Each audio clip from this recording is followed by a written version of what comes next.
The body parts of endangered species, including tigers and sharks, are being sold on Facebook, a BBC News investigation has revealed. Meta, which owns Facebook, says it doesn't allow the sale of endangered species and removes such content. It comes after a global crackdown on the wildlife trade led to the seizure of nearly 30,000 live animals. Angus Crawford has the story. Beautiful, valuable, endangered. Animals seized from traffickers. Operation Thunder, carried out by authorities across the globe. So there were over 2,000 live transfers seized during Operation Thunder, and once the team had done all the identification, over 230 of them were actually in breach of the CITES regulations. A secret location near Heathrow, a secure room, some of the rarest animals on the planet. The suffering that sits behind this trade is really heart-wrenching. Organised crime at the heart of the trade. As for their customers, some don't even realise it's against the law. When we see the movement of people and the settlement of communities in the UK, it drives a certain demand for traditional items, medicines, cultural items that may not have been illegal in other parts of the world, but are illegal in the UK. It's a trade increasingly driven by social media. On Facebook, a tiger, bred for body parts. A Chinese seller offers me one of its teeth for just over £200. Again, Facebook. Pangolin scales from Laos, sold for traditional medicine.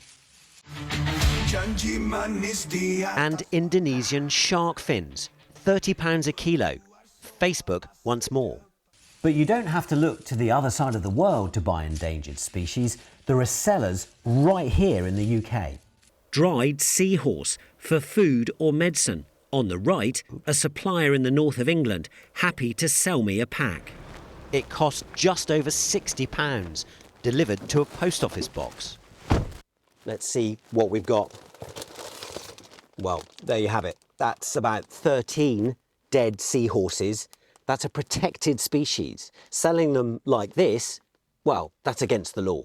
I'm just going to rip along the top here. To be honest, it makes me sick to my stomach. That is a pregnant male seahorse. So that's a pregnant seahorse, so there could have been hundreds of live young. At this size, he would probably have 200-300 babies inside him. More than 100 million are caught and traded annually. Seahorses are roughly worth their dry weight in silver. When they hit gold, seahorse will be gone. They could be extinct within 20 years. I could probably find seahorses in a couple of minutes on Facebook.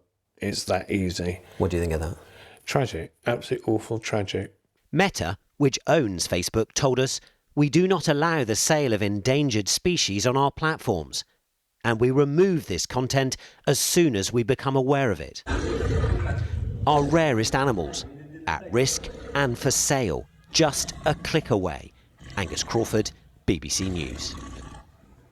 And Angus is with us now. How big is this global trade? I mean, enormous in a word. What we believe is that the global trade in endangered species is about £17 billion worth every year. I mean, what they say is that the same people who traffic guns, drugs and people, they'll also use exactly the same routes and exactly the same methods as those who traffic in endangered species. There are vast amounts of money to be made at the front end of this trade. And equally, what's most important is that this is pushing some populations of species, like seahorses, to the edge of extinction. What are the penalties, though, either for those who are doing the trafficking or those who are buying them? There are penalties, but clearly this depends on law enforcement, and law enforcement has other priorities, quite understandably. Now, CITES, which is an agreement signed by more than 180 countries and organisations around the world, makes it very clear that you cannot trade in these things. And in this country, Wildlife and Countryside Act 1981 means that if you're caught bringing in, for example, seahorses, advertising seahorses, shark fin, you could face a significant fine or potentially, in extremis, 7 years in prison. And so the advice to people, if they see this stuff online, it might be appealing. I mean, I don't understand the draw of some of it. It seems quite grotesque, some of the stuff that's for sale. But what is the message to people? Well, just don't do it. For example, you're on holiday, maybe somewhere in Vietnam, and you see that there's a trinket in a gift shop, which is maybe a seahorse, which is used as a key fob. Do not buy it. It's an endangered species. You're just a small part of a vast criminal enterprise. Angus, for the moment, thank you very much. Angus Crawford.